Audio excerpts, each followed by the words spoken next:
The tragedy of the commons is an all too real economic issue where individuals exploit resources that are shared so that the demand greatly outweighs the supply, and the resource eventually becomes unavailable or unusable for the group as a whole.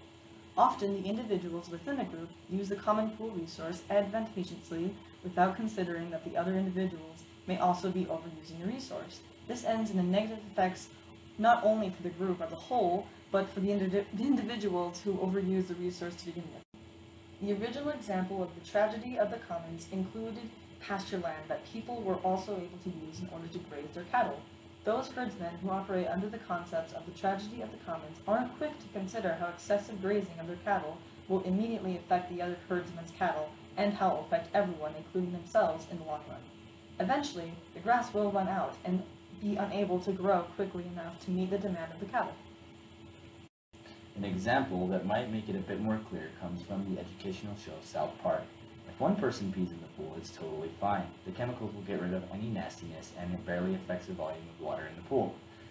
Even 2 or 3 people wouldn't make too much of a difference. However, once the pool is filled with people and everyone starts simultaneously peeing in the pool, well,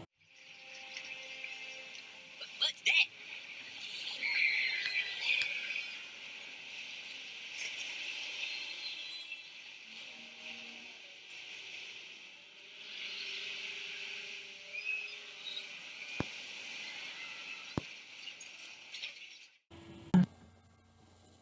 something that may hit a little more close to home and has enormous consequences presenting themselves today is the issue with the ocean garbage tiers.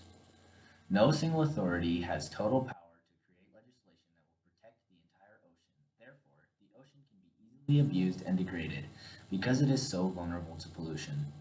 Because of the abuse this extremely valuable common pool resource has sustained, garbage is beginning to accumulate in the center of circular currents called gyres. The accumulation of this garbage, especially plastic, is destroying the ocean's somewhat delicate ecosystems. The destruction of these ecosystems is likely to affect every single person on this planet as the pollutants cycle through the food chain.